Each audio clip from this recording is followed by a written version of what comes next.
پہلے تمام تاریخیں اللہ کے لیے درود اور سلام محمد علی محمد۔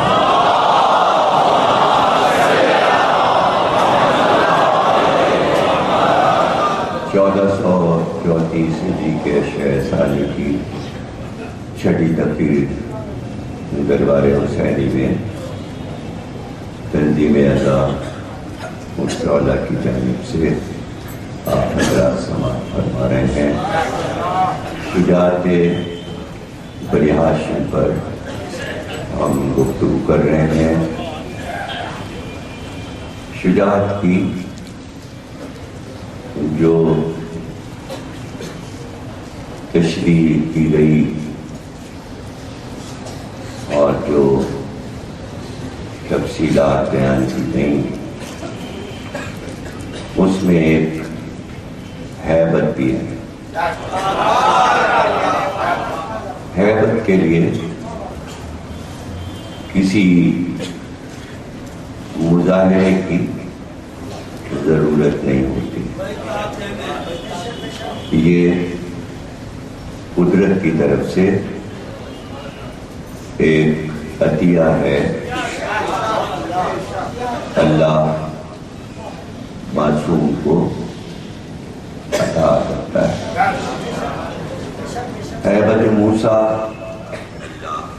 قرآن میں ذکر ہے، حدیثوں میں اور تاریخوں میں، کہ کسی کے نام سے ہیبت طاری ہو جائے۔ جیسے کہ آپ کے سامنے ایک سچی مثال موجود ہے اور وہ آپ کے پاس ہی ہے اور کہیں نہیں مل سکتی، اور وہ ہیبت جسے کہتے ہیں وہ نعرہ حیدری۔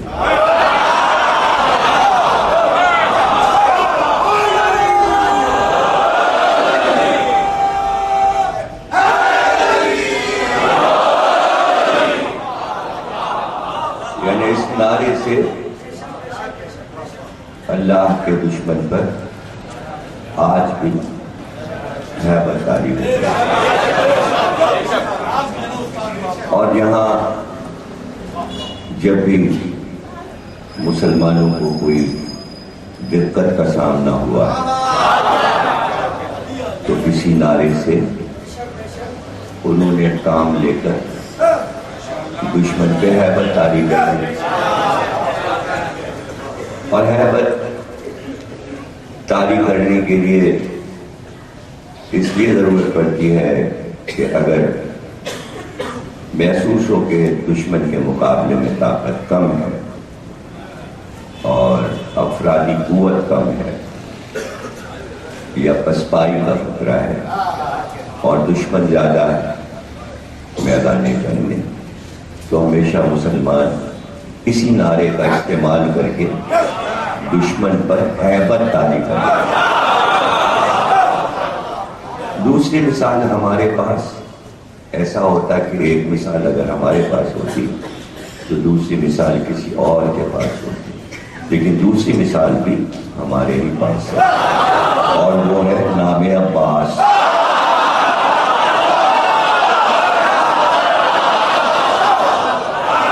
یعنی آج 1400 سال کے بعد اس نام میں کتنی ہیبت، اور دشمن ٹل جاتا ہے نام عباس سن کر۔ ایک تھرتھری جس میں انسانی میں آ جاتی ہے، جو بھی درگاہ منسوب ہو گئی تو وہاں عمارت پہ ہیبت طاری ہو جاتی ہے، درگاہ پہ ہیبت۔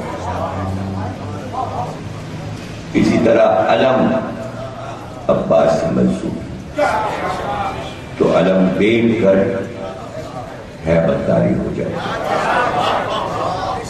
جن گھروں پہ لگے ہیں تو آپ کو اندازہ نہیں کہ لوگ نظر ملاتے ڈرتے ہیں.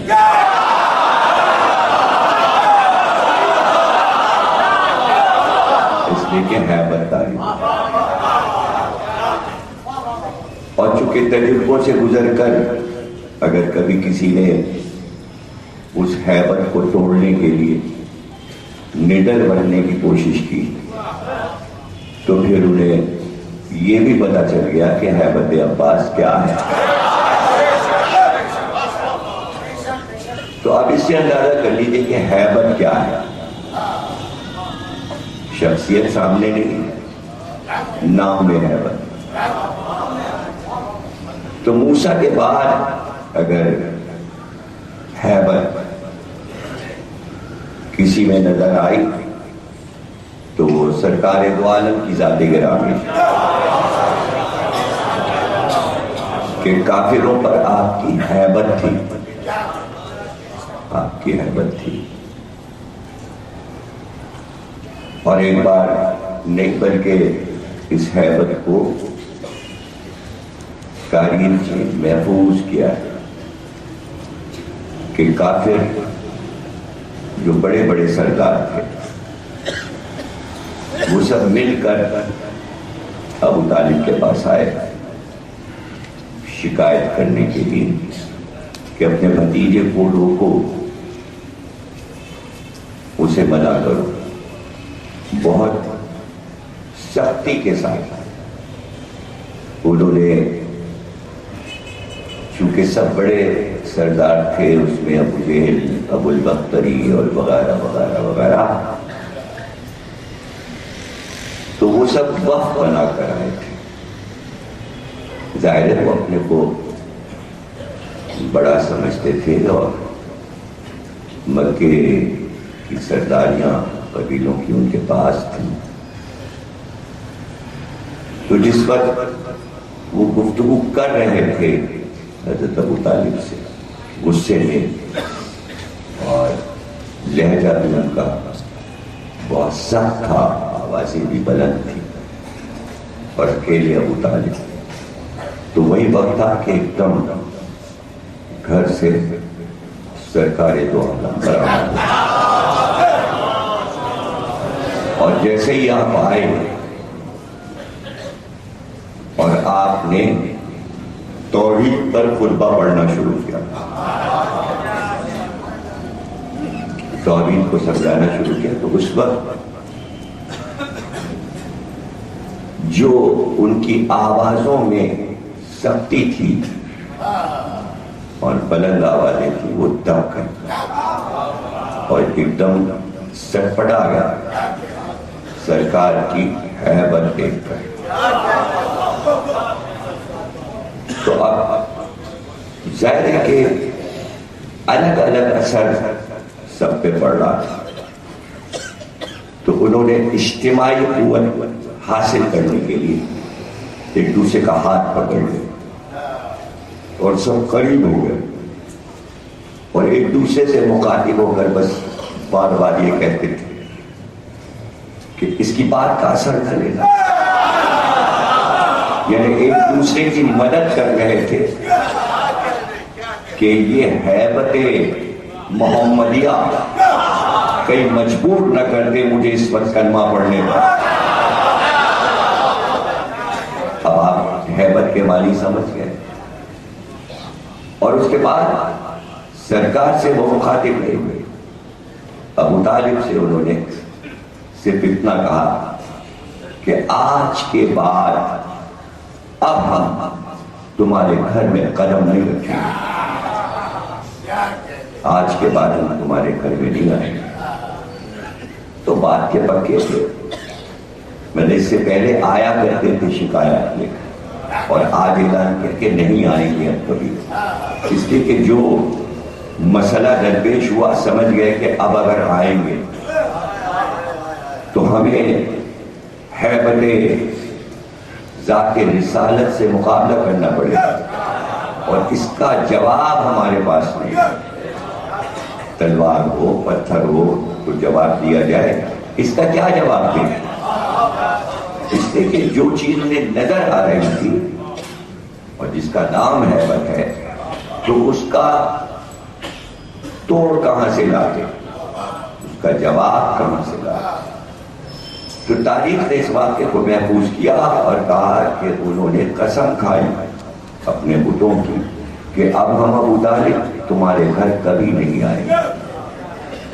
اب تمام کتابیں بخاری سے لے کے اور آخر تک کی حدیث کی کتابیں یہ لکھی ہیں، جب ابو طالب کا آخری وقت آیا تو تمام کافر کھڑے ہوئے تھے، ابو جہل اور ابو البختری اور وہی جو کہ کہہ کے گئے تھے کہ اب ہم کبھی نہیں آئیں گے، ان کو دکھایا کہ جب سرکار نے ابو طالب سے کہا کلمہ پڑھ لیجیے، تو ان سب نے ابو طالب کو مخاطب کیا کہ ابو طالب کیا تم اپنا آبائی مذہب چھوڑ دو گے؟ اس لیے ابو طالب نے کلمہ نہیں پڑھا کہ سامنے والے اصرار کر رہے تھے۔ تو اب یہاں پر یا تو وہ روایت نہ لکھتے کہ اب ہم تمہارے گھر نہیں آئیں، وہ نہیں لکھنا چاہتے، تو پھر آئے کیسے؟ یہ تو ایک مسئلہ ہو گیا کہ آئے کیوں۔ اب دوسرا مسئلہ ہو گیا، درپیش روایت لکھنے والا اس کو نہیں پتا ہوتا کہ سچی روایت میں کوئی کمزوری نہیں تلاش کی جا سکتی، چھوٹی روایت میں مختلف طریقے سے راوی کو کھیل لیا جاتا ہے، اور اس وقت کے راویوں کو نہیں معلوم تھا کہ حدیثوں کے تجزیے بھی ہوں گے، رجال پہ بھی پرکھا جائے گا، حالات و واقعات اور موقع کو بغور دیکھا جائے گا۔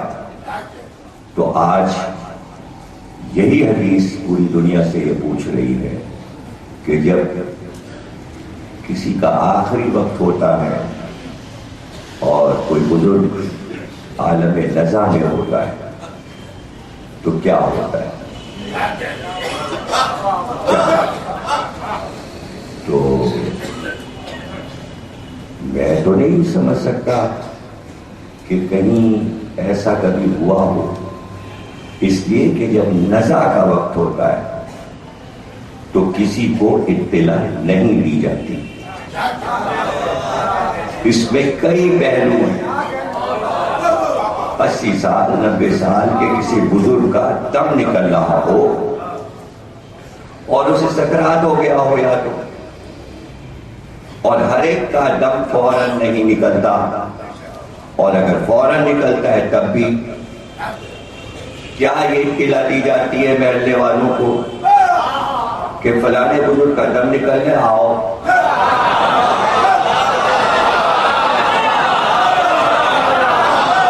کسی کو کانوں کان خبر نہیں کی جاتی۔ اس کی کئی وجہ ہیں، اس کی ایک وجہ تو یہ ہے کہ کسی کا دم نکل رہا ہو اور بتایا جائے کہ فلانے کے دادا مرنے والے ہیں، آئیے، تو مذاق اڑے گا کہ تم مرنے کا انتظار کر رہے ہیں۔ نزا میں بھی کوئی یہ نہیں کہتا کہ یہ ابھی مر جائیں گے، اپنے منہ سے کوئی اپنے وارث کو یہ نہیں کہتا مر جائیں گے۔ مرنے والے کی بے عزتی ہے، وارث کی بے عزتی ہے۔ جب تک دم نہ نکل جائے اعلان نہیں ہوتا۔ مرنے کے بعد جب چادر منہ پہ ڈال دی جاتی ہے تب کہا جاتا ہے اب اعلان کرو فلاں کا انتقال ہو گیا، تب لوگوں کو پتہ چلتا ہے۔ دوسری وجہ اس لیے نہیں اس موقع کی اطلاع دی جاتی، کوئی نہیں دیتا، اس لیے کہ ہر طریقے کی موت ہوتی ہے، لاکھوں طریقے ہیں مرنے کے، اس لیے خبر نہیں کرتے کہ غیر دیکھیں گے، باہر جا کے بیان کریں گے فلانا مرا، اس کی زبان باہر آ گئی، اس کا منہ ٹیڑھا ہو گیا، اس کی ٹانگ ٹیڑھی ہو گئی، اس طرح دم نکلا۔ تو اس لیے عزیز نہیں بتاتے کہ اللہ جانے اس کی موت رحمت بنے گی کہ رحمت۔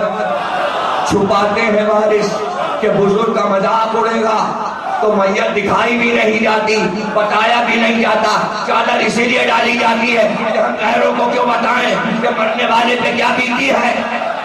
کون لوگ بیٹھے ہیں؟ ارے کون لوگ بیٹھے ہیں؟ کیا پتہ نہیں ایسا نہیں ہوتا؟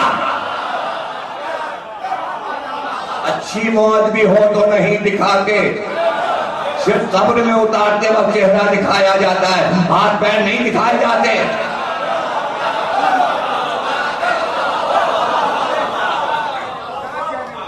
یہ بھی چھوڑ دیجیے پوسٹ مارٹم کی میتیں کب دکھائی جاتی ہیں؟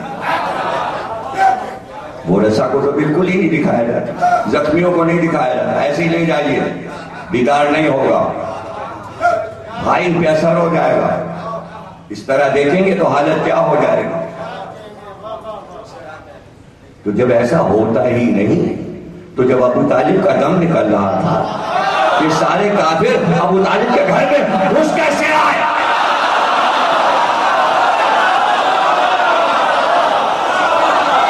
کیسے آئے؟ اور اگر آ بھی گئے تو محمد نے برداشت کیسے کیا کہ میرا سرپرست، میرا باپ اور ان کافروں کی پرچھائی پڑے پاک جنازے پر۔ ارے آپ سمجھے ہی نہیں، ابو طالب اکیلے نہیں تھے کہ یہ سمجھیے صرف چچا اور بھتیجا، ارے بنی ہاشم تھے۔ اور جب کسی قوم کا سردار مرتا ہے تو چاروں طرف پہرے ہوتے ہیں اور ایک گھر میں گھس نہیں سکتا۔ اور پھر سن لو، جب کوئی مرتا ہے تو ڈرائنگ روم میں نہیں مرتا، وہاں مرتا جہاں عورتیں ہوتی ہیں، اور جہاں عورتیں ہوتی ہیں بار والا نہیں آتا۔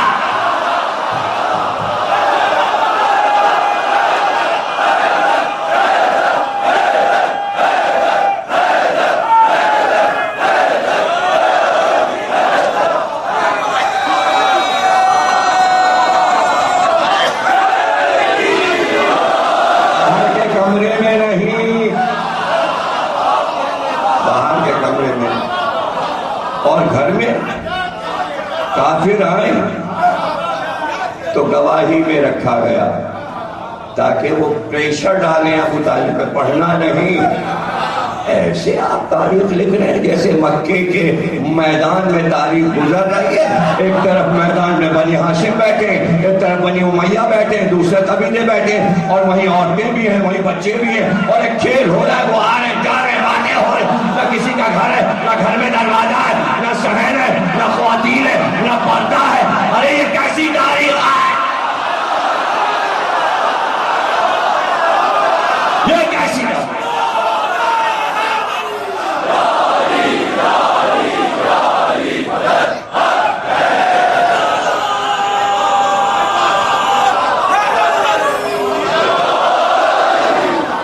اپنے گھر ہیں، اپنے گھر کا ماحول ہے، سمجھ گیا نا؟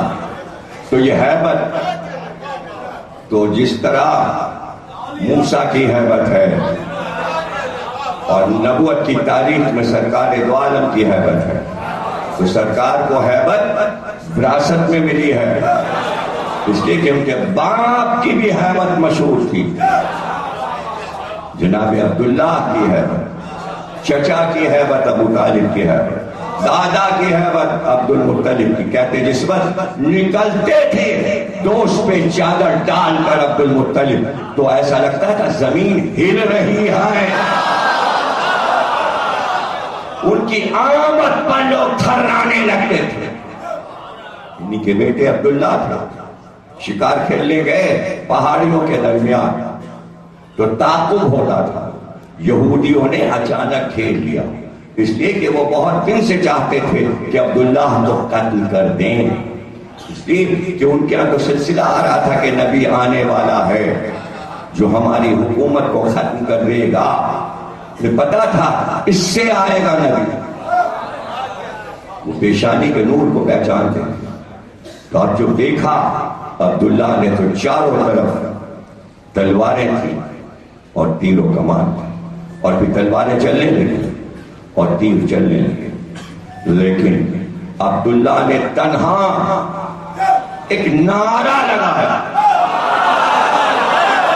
اب تاریخ نے تو نہیں لکھا کہ عبداللہ کون سا نعرہ لگاتے، اتنا ہی لکھ دیتے کہ اللہ کے بندے. عبداللہ کے معنی ہے اللہ کا بندہ، عبد اللہ. تو یہی لکھ دیتے کہ اللہ کے بندے عبداللہ نے تکبیر کہی اللہ اکبر. تو اگر یہ لکھ دیتے تو اپنے ہاتھ سے لکھتے کہ مسلمان تھے.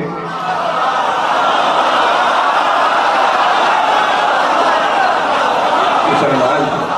لیکن ہم کیا کریں کہ تاریخ انبیاء میں آدم سے لے کر عیسیٰ تک ہم کو نہیں ملتا کہ کسی نبی نے اللہ اکبر کا نعرہ لگایا ہو.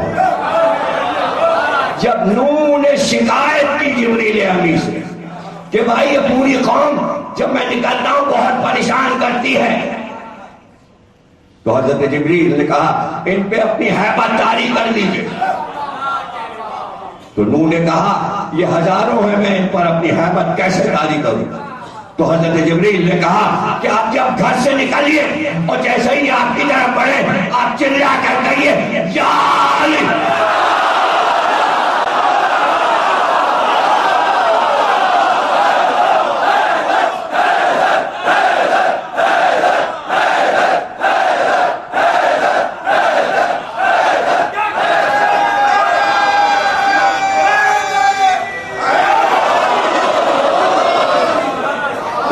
ایک ہی نعرہ ہے جس کی حیبت ہے،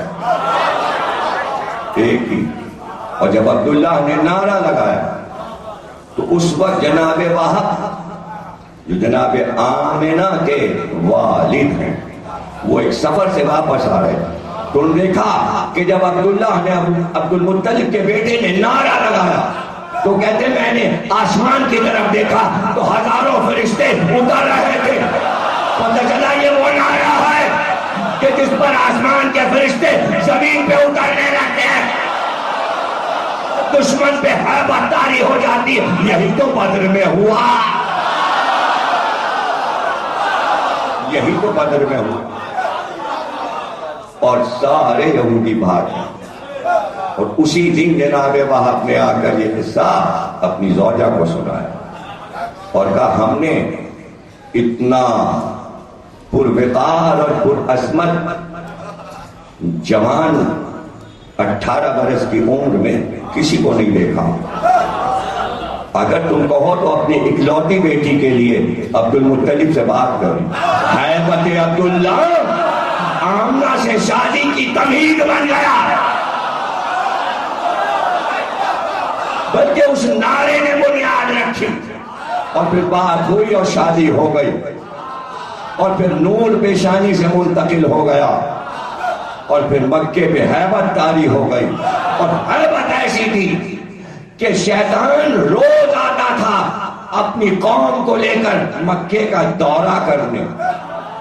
اور اس دن مشرق سے آیا تو جبریل نظر آیا، جا نہیں سکتا تو اندر. اب پورے شہر میں ہیبت طاری ہے، اسی کو ہیبت کہتے ہیں. اب مغرب سے گیا کہ مکے میں داخل ہو، وہاں بھی جبریل نظر آئے. وہ شمال کی جانب گیا کہ ادھر سے جائے، وہاں بھی جبریل نظر آئے. وہ جنوب کی طرف گیا تو گھبرا کے اس نے کہا چاروں طرف کے راستے فرشتوں نے کیوں بند کیے؟ کہا آج تو نہیں جا سکتا اس لیے کہ آمنہ کی آغوش میں نور محمد.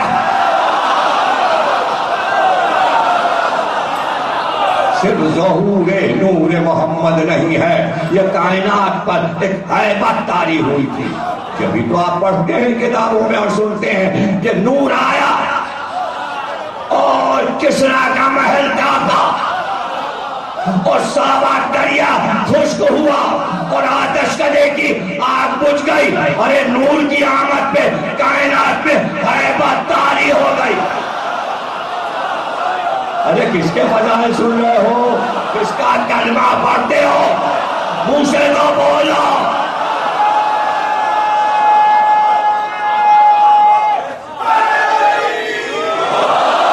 کچھ سمجھ میں آیا کہ ہیبت محمدیہ کیا ہے؟ مت چخواؤ مجھے تقریر خاتمے میں آ گئی۔ منہ سے بولو۔ اب سمجھے کیا ہے حقیقت محمدیہ، کیا ہے ہیبت محمدیہ؟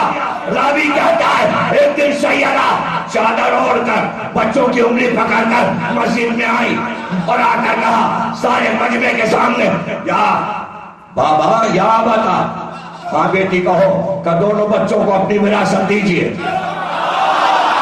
رسول اللہ اٹھے اور کہا سیدہ میں نے حسن کو اپنی ہیبت دی۔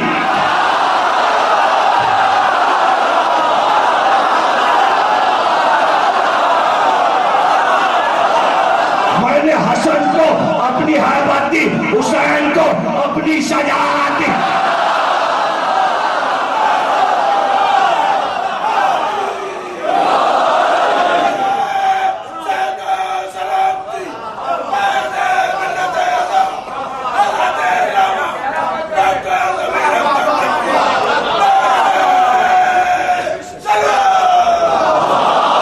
حسن کو میں نے ہیبت دی، حسین کو میں نے شجاعت۔ تو اگر حسن کی ہیبت چھائی ہے تو اس لیے فضیلت پڑھو کہ یہ محمد کی ہیبت ہے، اور اگر حسین نے کہ کیا فضیلت ان کی شجاعت کی لکھے۔ بعد صلح حسن بہت اترا رہے ہیں لوگ، اور حکم دیا گیا کہ جس مصلی پہ رسول نماز پڑھتے تھے محمد حنفیہ کے پاس ہے، جاؤ 2000 آدمی لے کر جاؤ، گھر کو گھیر لو، مصلی چھین کے لے آؤ، مصلی چھین کے لے آؤ۔ گھر پہ کہا گیا مصلی دے دیجئے ورنہ چھین لیا جائے گا۔ کہا آتا ہوں۔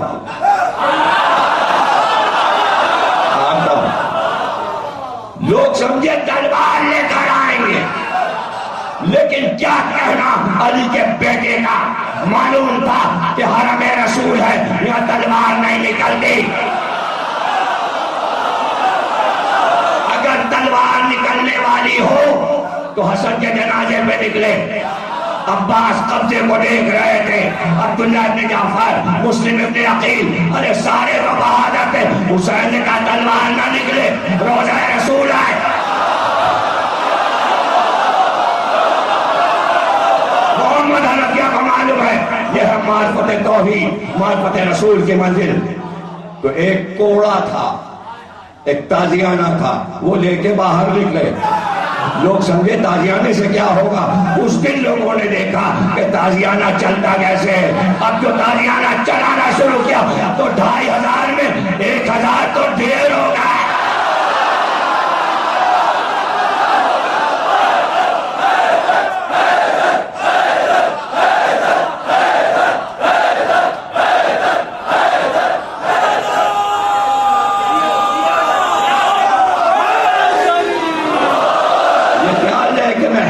حسن سے ہٹا نہیں ہوں، شاید آپ سمجھے کہاں تقریر چلے، وہی ہوں۔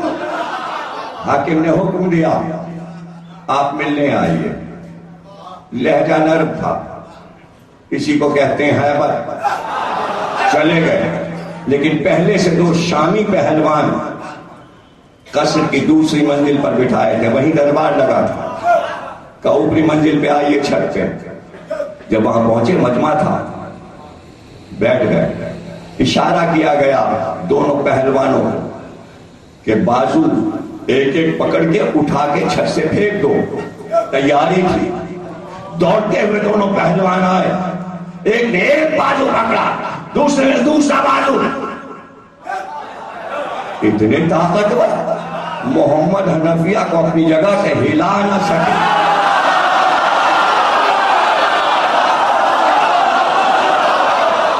شجاعت بنی ہاشم، یہ ہے ایک ہاشمی جوان۔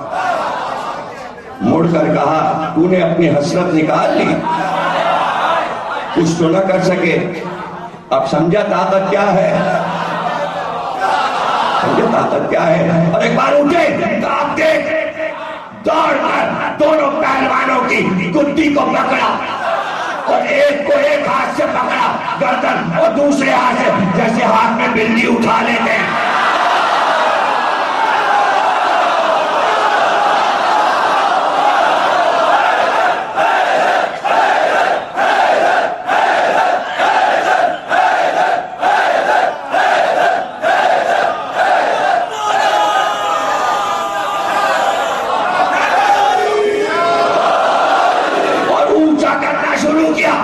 اور سر سے اوپر تک اٹھایا اور کب پھینک دوں باہر, دونوں کو چھت سے پھینک دوں, مچل رہے. اور ایک بار آپ نے ہاتھوں کو قریب کیا اور دونوں کے سر لڑائے, پھر الگ کیا, پھر سر لڑایا, یعنی ایک دوسرے سے ضرب دے رہے. جب دونوں کے سر پھٹ گئے, بے ہوش ہو گئے, تو پھینک دیا مردہ حالت. تو اٹھا لے جا اپنے پہلوان. آئے نیچے گھوڑے پہ سوار ہوئے, واپس آ گئے. کچھ دیکھا یا کچھ اور دکھاؤں؟ کچھ اور دکھاؤں؟ گرمی تیز, حدت سورج, دھوپ کی شدت, جنگ جاری ہے. زیرہ بختر پہنے حملہ کر کے واپس آئے, کا خوب لڑے. محمد حنفیہ خوب لڑے, پھر حملہ کر دو. اسی عالم میں پھر گئے, حملہ کیا, پھر واپس آئے, کا خوب لڑے. جاؤ پھر حملہ کر دو. 7 بار آئے اور 7 بار بھیجا. علی دکھانا چاہتے تھے میرا بیٹا ہے, میرا بیٹا ہے. لوگوں نے کہا حسن اور حسین پہلو میں ہیں, ان کو نہیں بیچتے. محمد حنفیہ کو بار بار کہا یہ میرا بیٹا ہے, یہ دونوں محمد کے بیٹے.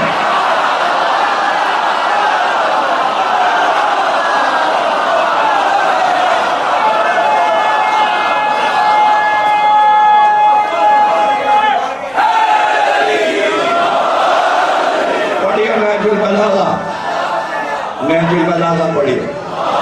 محمد حنفیہ کو بھیجا تو ایک خطبہ دیا. کیا خوبصورت خطبہ نہج البلاغہ میں. جب بھیجنے لگے پہلی بار تو خطبہ دیا. وہ خطبہ ہے, اسی سے تو شجاعت رہ گئی ہے. ذکر نہج البلاغہ کے حاشیے میں کہ یہ خطبہ دیا. بیٹے جا تو رہے ہو, یہ نہ ہو کہ سامنے کی صف پہ نظر ہو. نہیں, اگر 50 صفیں لشکر کی ہیں تو جو آخری صف ہے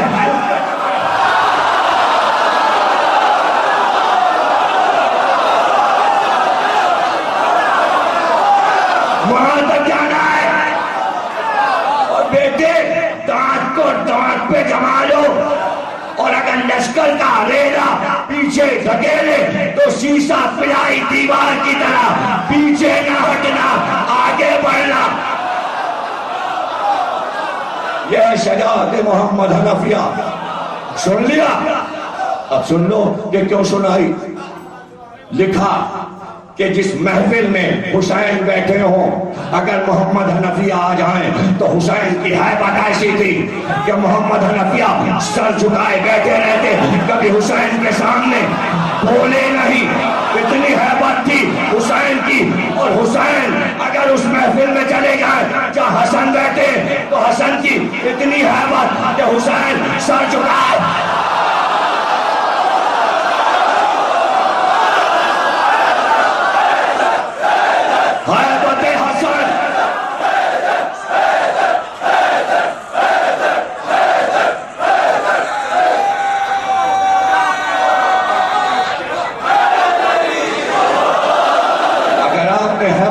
سمجھی, شجاعت کی ایک صفت ہے ہیبت. موسیٰ سے شروع کیا ہے, اور اگر آپ نے اپنے ذہن میں نہیں اتار لیا تو تقریر سمجھ میں نہیں آئے گی آخر تک.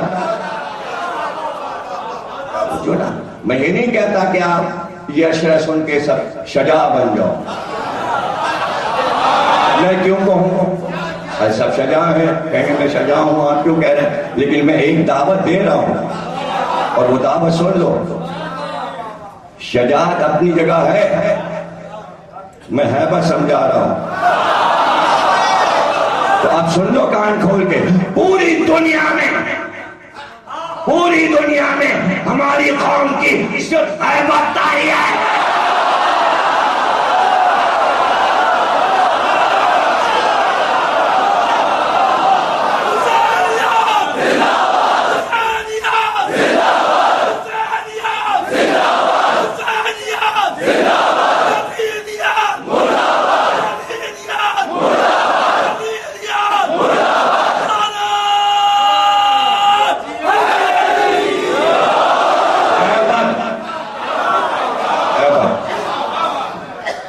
آسان نہیں تھی لڑائی جنگ خندق کی. دشمن چڑھ کے آیا تھا مدینے پہ، پہاڑی کے دامن میں جگہ لیے تھے، اعلان کیا کوئی مدینے میں نہ رہے. قرآن پڑھ لیجیے، سورہ احزاب اسی لیے اترا کہ کوئی تاریخ سے نہ پوچھے کہ یہ لڑائی کیسے ہوئی، قرآن سے پوچھے. تو سب کو لے آیا، مدینہ خالی کر لیا، تو تمام خواتین کو لے آیا، تمام بیویاں، تمام اولاد، بھانجیاں بھتیجیاں جو بھی ہیں بنی ہاشم ازواج، سب کو لے گیا اور خیمہ لگوایا بلند جگہ پر، اور اس میں خواتین، اور وہاں حسان بن ثابت کو خیمے کے سامنے ڈیوٹی لگائی، اس لیے کہ لشکر ادھر ہے، جنگ ادھر ہوگی، یہاں ہے خواتین. حسان تم خیال رکھنا خیام رسول کا، اس میں بیویاں ہیں، اس میں رسول اللہ کی پھوپھی جناب صفیہ عبد المطلب کی بیٹی وہ بھی. ایک بار پکار کر کہا حسان بن ثابت، وہ جاسوس آیا ہے یہودی پیچھے، ان کو بھیجا گیا کہ دیکھتے آؤ ادھر جو خیام لگے اس کے پیچھے کوئی سپاہی تو نہیں، تاکہ ادھر سے حملہ کرتے ہیں عورتوں کی طرف سے. وہ آیا تھا دیکھنے، جا کے رپورٹ دیتا. صفیہ کی نظر پڑ گئی کہ پیچھے منڈا رہا ہے یہودی. صفیہ بی بی نے کہا حسان جاؤ پکڑو اسے مارو. حسان نے کہا میں شاعر ہوں، میری ڈیوٹی لگی، میں تلوار نہیں چلا سکتا، میں جنگ نہیں کر سکتا، دربان ضرور، میں تو شاعر آدمی. جلال آ گیا جناب صفیہ. آدمی جائے اور رسول کے پاس بھیجا جائے اور خادم جائے اور آئیے اور مدد کیجیے اور کسی کو بھیج دیے. جنگ ہے نا، میدان جنگ میں جو بھی جائے اس کو اپنی ایک سوچ اور فکر بنانی ہے کہ ہمیں یہاں کیا کرنا ہے. اور خیمے میں آئی، اور اس خیمے میں گئی جو علی کا خیمہ تھا، اور مولا علی کا لباس جنگ کا، سر پہ پود رکھا،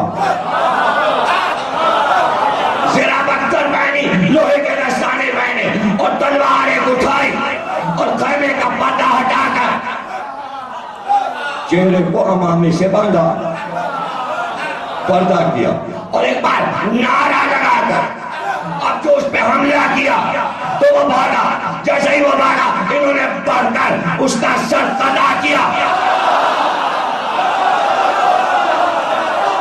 توجہ ہے نا، رسول کی پھوپھی حمزہ کی بہن، علی کی پھوپھی، رسول کی پھوپھی، سر قطع کیا اور سر لے کر جدھر لشکر تھا کافروں کا اس سر کو اس کیمپ میں پھینکا.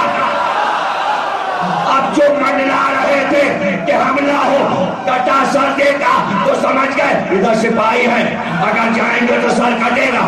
ایک سر سے ایک بار نے کافر پہ ہیبت طاری کی. یہ مرد نہیں ہے، یہ مرد نہیں ہے، یہ ہاشمی بی بی ہے، یہ ہاشمی شہزادی ہے. تقریر کا رخ مڑ گیا. یہاں تک آنا تھا کہ اگر ہاشمی مردوں میں ہیبت تھی تو ہاشمی خون کی ہر شہزادی میں ہیبت تھی. کربلا سے دربار یزید تک زینب کی ہیبت میں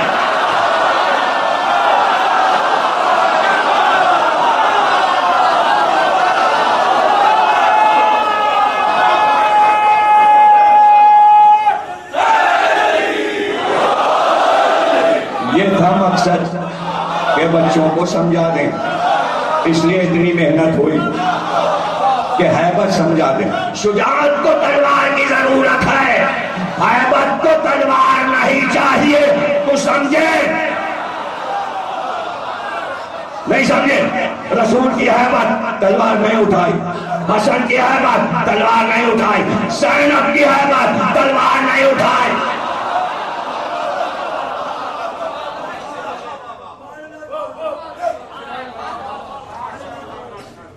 یہ ہیبت ہے۔ کیا ہے ہیبت؟ ہیبت زینب کی ہیبت کتنے رکوع سے وراثت میں آ رہی۔ صفیہ کو باپ سے ہیبت وراثت میں ملی عبد المطلب سے۔ زینب کی ہیبت ہیبت علی، ہیبت محمدیہ، ہیبت فاطمیہ،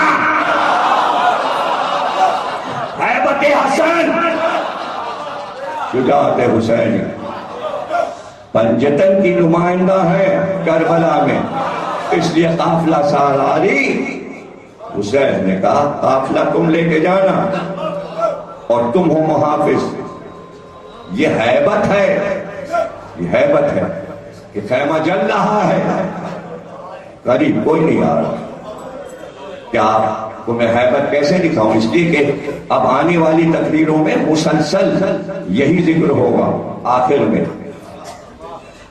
عشرے کا مقصد ہی یہ تھا کہ میں ہیبت زینب سمجھا سکوں، سمجھا سکوں۔ ہیبت جب اختیار خداوندی ہو، موسیٰ کی ہیبت اختیار خداوندی نہیں سمجھ رہے، سرکار دو عالم کی ہیبت اختیار خداوندی، ہیبت داری ہو جاتی ہے۔ جلتے ہوئے خیمے، اٹھتے ہوئے شعلے، اور کسی نے سلام کیا حضرت زینب، آپ پر سلام، بات تو فیض درود و سلام کے، مڑ کر کہا کون؟ کہ میں ہوں ملک محمود۔ کیسے آیا؟ کہ ہواؤں پہ معمور ہوں، مجھے حکم ملا ہے کہ میں ان سب کو ہوا کے ذریعے فنا کروں، اس لیے کہ آپ اب اکیلی ہیں۔ اللہ نے حکم دیا ہے یا ملک محمود، زینب جو کہے وہ کر۔ اس فلسفے کو بار بار سمجھایا ہے، پھر سمجھا دوں کہ جو لوگ اللہ کے لیے کام کر رہے تھے، اگر وہ یہ کہہ دیں کہ اس موقع پر اللہ نے انہیں چھوڑ دیا تھا تو وہ کافر ہے۔ ہمیں ثبوت چاہیے کہ اگر کام اس کا ہے تو وہ بتائے کہ باطل کی طاقت کے ساتھ شیطان کام کر رہا ہے، تو تو کہاں ہے اس وقت؟ اگر وہ اپنا وجود نہ منوائے اور کربلا کا واقعہ ہو جائے، اس کے معنی توحید ختم ہو گئی، وہ ہے ہی نہیں، وہ ہے ہی نہیں، کربلا میں وہ تھا ہی نہیں۔ ہے کہنا پڑے گا، ہے۔ جب ہے تو تیرے نمائندے ہیں، کام تیرے لیے کر رہے ہیں، کام تیرے لیے کر رہے ہیں۔ اب اس پہ واجب ہو گیا ذات واجب پر کہ جو ہمارے لیے کام کرے ہم انہیں کمزور ہونے دیں، تو ابھی مسئلہ سمجھ میں آ جائے گا کہ مسئلہ کیا ہے۔ اللہ نے کہا ہاں سارے ملائکہ خادم ہیں زینب کے، ارے اس کی ماں کے دروازے پر جھاڑو دیتے ہیں ملائکہ، تو بیٹی تو لاڈلی ہے، ملائکہ کے سامنے رسول نے اس کا جھولا جھلایا ہے، علی نے اس کا جھولا جھلایا ہے، حسن اور حسین کا جھولا جبریل نے جھلایا ہے، حسن اور حسین نے زینب کا جھولا جھلایا۔ میں فضائل زینب پڑھ رہا ہوں، ایسے سنو جو شان ہے سننے کی۔ رونا منع نہیں ہے فضائل میں، روتے جاؤ اور فضائل سنتے جاؤ۔ کبھی کبھی موقع آتا ہے، کتاب میں پڑھو عظمت زینب، بتایا ہے زینب کی شان کیا ہے. 15 تقریریں ہیں میری، میں نے کبھی کمزور تقریر شہزادی پہ نہیں کی. آپ جسے کمزوری کہتے ہیں وہ کمزوری نہیں ہے، وہ اختیار ملنے کے بعد نہ استعمال کرنا توحید کے لیے. اس سے خوبصورت جملہ کبھی سنا ہے تم نے؟ بات کو سمجھانے کے لیے کس چیز کی داد دو؟ ہم لوگ کی داد دو، فکر کی داد دو، سمجھانے کی داد دو. جو حق ہے اس طرح تقریر سنو. اس نے کہا بات کو پہ درود و سلام کے اللہ کہتا ہے زینب اگر حکم دے تو سب کو فنا کر دو، ہواؤں میں اڑا لے جاؤ. آپ نے فرمایا اللہ سے محمود زینب کا سلام عرض کر بات تو پہ درود کے، اور جا کر کہہ دیں کہ جس طرح میرے بھائی نے منزل تسلیم و رضا میں امتحان دیا ہے، زینب بھی تیری تسلیم و رضا میں امتحان دینا چاہتی ہے. تو امتحان لیتا جا، زینب کا صبر دیکھتا جا. زینب کا صبر دیکھتا جا. توحید ہے یہ توحید. ملک نے جا کے سلام کہا ہوگا تو اختیار تو زینب کے پاس ہے. جب ابراہیم آگ میں پھینکے جا رہے تھے اور ملک نے کہا بچاؤں، تو کہا نہیں تم سے مدد درکار نہیں ہے، جو مدد کرنے والا ہے وہ جانتا ہے. تو زینب ابراہیم سے افضل ہے، ملک کی مدد کیوں لیتی؟ اور یہ بھی نہ کہا کہ مدد کرنے والا دیکھ رہا ہے، بلکہ یہ کہا کہ میں تسلیم کی منزل پر ہوں، تو امتحان لیتا جا، میں امتحان دیتی جاؤں گی. لیکن زینب نے کہا کہ اپنا اختیار دکھائیں کہ اللہ کا اختیار میرے پاس کیا ہے. ایک بار شمر آگے بڑھا اور کہا بازو بنیں گے. آپ نے کہا تیری مجال نہیں، ٹھہر جا. جیسا یہ کہا پتھر کا ہو گیا، پتھر کا ہو گیا، زمین میں دھسنے لگا، آدھا بدن زمین میں دھس گیا. لشکر نے دیکھا آدمی کو پتھر بنتے زمین میں دھستے. زینب نے اختیار دکھایا، کانوں میں آواز آ گئی. زینب اختیار دکھا دیا. ضروری تھا اختیار دکھانا. اتنی نازک منزل پر ہوں، ہاتھ بنوانا ہے، قیدی بننا ہے، سب منظور. جتنا اللہ کی مرضی ہے اتنا منظور. اختیار دکھانا ضروری تھا کہ حد سے آگے نہ بڑھنا، اس سے زیادہ کچھ نہیں کہہ. کیا کہا؟ کچھ سمجھ میں آیا؟ یعنی اختیار ہے جہاں پر حد تمہاری ختم ہو جائے گی ہماری حد شروع ہو جائے گی. مسئلہ ناموس کا ہے. اب دوسری طریقے سے سمجھا رہا ہوں. یہ زینب نے کیوں کہا بچوں کو جمع کر کے، بیویوں کو جمع کر کے ایک ایک سے کہا رباب گھبرانا نہیں، لیلا گھبرانا نہیں، رقیہ گھبرانا نہیں، سکینہ گھبرانا نہیں. اگر عباس نہیں تو زینب ہے، اگر حسین نہیں تو زینب ہے، اگر علی اکبر نہیں تو زینب ہے. تو مورخین نے کہا شام غریبہ میں زینب عباس بن گئی، علی اکبر بن، حسین بن گئی اور آگے بڑھی اور میدان سے نیزہ اٹھا لیا. ٹوٹا ہوا صحیح مگر نیزہ اٹھا لیا. کچھ کہتے ہیں ٹوٹی ہوئی تلوار اٹھا لی اور کہا ہم پہرا دے رہے ہیں. اور ایک بار عباس کی طرح زینب نے تلایا پھرنا شروع کیا. عورت میدان جنگ کی تکبیر نہیں کہہ سکتی. کیا سمجھا رہا ہوں، کیسے سن رہے ہو؟ لیکن سید سجاد سجدے میں تھے اور ہر 5 منٹ کے بعد سجدے میں کہتے تھے اللہ اکبر. پہلا زینب کا تکبیر سید سجاد کی. اب رات میں کوئی آ نہیں سکا، دشمن ادھر نہیں آ سکتا. تکبیر دہلا رہی تھی، زینب کی ہیبت دہلا رہی تھی. کوئی آ نہیں سکا. کیسے آ سکتا ہے؟ لیکن سوار آ گیا، لیکن سوار آ گیا. زینب نے تو انتظام کیا تھا کوئی آئے نا، اور گھوڑے پہ سوار آ رہا ہے اور تیز آ رہا ہے، وہی سے لڑکا ہے، خبردار آگے نہ بڑھنا، آئی کی بیٹی تجھ سے کہہ رہی آگے نہ بڑھنا، لیکن گھوڑا ڈالے ہوئے سوار آتا جاتا ہے۔ اس بار زینب نے آگے بڑھ کے شجاعت علی کا مظاہرہ کیا، نجام فرس پہ ہاتھ، گھوڑا رک گیا۔ کاش تم عادی ہوتے مسائل کے فضائل سننے کے تو اس نقطے کو سمجھتے، آنے والا کون ہے؟ علی ہے، علی کے گھوڑے کو کوئی روک سکتا ہے؟ زینب نے روک کے بتایا کہ شجاعت کا کیا عالم ہے۔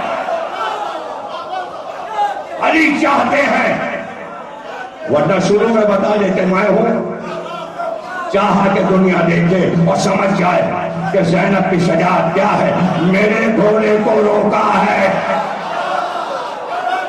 تو ہیبت تاری ہو جائے۔ ہیبت تاری ہو گئی، ہاں ہیبت، پانی نہ ملے، پانی کا شکوہ نہیں ہے، کھانا نہ ملے کوئی شکوہ نہیں، توہین رسالت نہ ہو،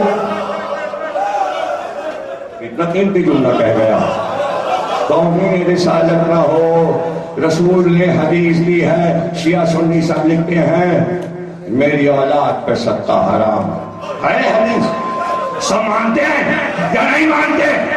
توہین رسالت جب ہوگی جب رسول کی اولاد کو صدقہ کر کے کھانا دیا جائے، جتنی چاہے بابا کرو، جتنی چاہے دار دو، کون اس طرح بتائے؟ یہ تھی توہین رسالت کرنے والے مسلمان۔ بھائی توریت میں لکھا تھا، بھی مسائل پہ نہیں ہے، توریت میں لکھا تھا، انجیل میں لکھا تھا، آتش پرستوں کی کتاب میں لکھا تھا کہ وہ جو رسول آئے گا اس کی پہچان یہ ہوگی کہ صدقہ نہیں کھاتا ہوگا۔ یہ بات سلمان نے کتابوں میں پڑھ لی تھی کہ رسول کی پہچان یہ ہے کہ وہ صدقہ نہیں کھائے گا۔ جب رسول پاک میں آ کے بیٹھے اور مدینے آئے تو سلمان فارسی نے صدقے کی کھجوریں سجا کے ایک کشتی میں رسول کے سامنے رکھی۔ آپ نے فرمایا کیا ہے یہ؟ کا صدقہ، کہا لے جاؤ، ہم نہیں کھاتے۔ سلمان نے پہچانا کہ نبی ہے اور پھر لائے کھجوریں۔ رسول نے پوچھا کیا ہے؟ کہا نظر ہے۔ رسول نے کھائے۔ صدقے اور نظر میں فرق ہے۔ سن لو جملہ، صدقہ ہم دوسروں کو دیتے، نظر ہم کھاتے۔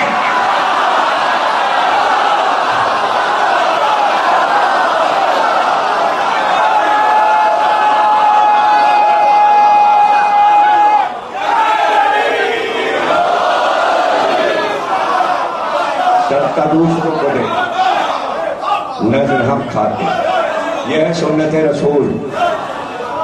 تو یہ تھی توہین رسالت کہ کوفے کی چھتوں سے بچوں پہ صدقہ کر کے کھجوریں سکینہ کی طرف پھینکی جائے، خطبہ دیا کہ لعنت ہو تم پر، کوئی پتہ نہیں ہمارے رسول ہیں، صدقہ ہم پر پھینک رہے ہو۔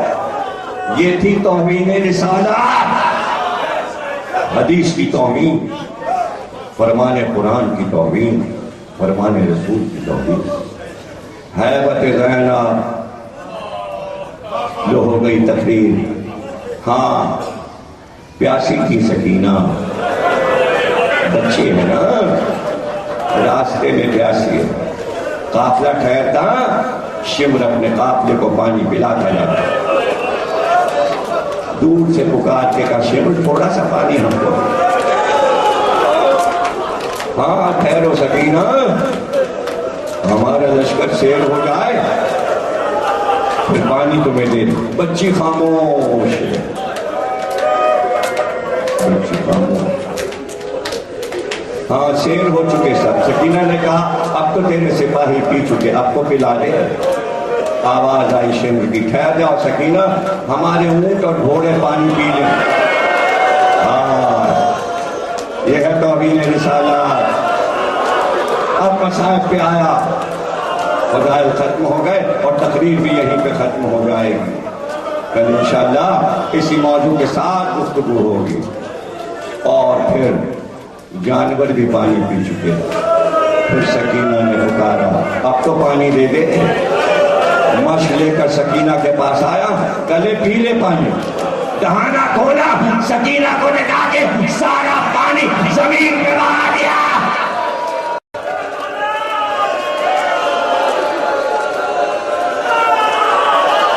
خوش رہو جب تمہارے آباد ہے. کیا گریا کرتے ہو, کیا روانی میں کہتے سکینہ بے ہوش ہو کر اسی پانی پہ گر گئی. اور وہی وقت تھا کہ شمس نے قافلہ بڑھا دیا. جب قافلہ کافی دور چلا گیا تو جس نیزے پر حسین کا سر تھا زمین میں گڑ گیا. حیبت حسین, نیزے کو نکالنا چاہا, زمین سے نہیں نکلا. تازیانہ لے کر سید سجاد کے پاس اور کہا تمہارے بابا کا سر آگے نہیں بڑھتا. زنجیروں کو سنبھالے, نیزے کے نیچے آئے, کہا بابا اب تازیانے نہیں کھائے جاتے. بابا سواری کون ہو گئی بابا؟ آواز آئی بیٹا میری بچی اندھیرے جنگل میں تنہا رہ گئے. قافلہ یہاں آ گیا. تقریر کے آخری جملے سکینہ سکینہ. سید سجاد نے کہا سکینہ قافلے سے چھوٹ گئی. 5 آدمی شمع لے لیے اور کہا ہم جاتے ہیں صحرا سے جا کر بچی کو اٹھا کے لائیں گے. ایک بار زینب نے آواز دی کہ خبردار شمع تو نہیں جائے گا, بچی میری ہے, مجھے نہ کیسے اتار, میں جاؤں گی سکینہ کو لاؤں گی. قیدی سید سجاد اور سکینہ کو میرے زینب آگے بڑھی. اندھیرا تھا, صحرا میں آگے بڑھتی جاتی اور آواز دیتی جاتی سکینہ اگر میری آواز سن رہی ہو تو پھپھی کی آواز پر پکار کر بتاؤ کہاں ہو. جواب نہ آیا.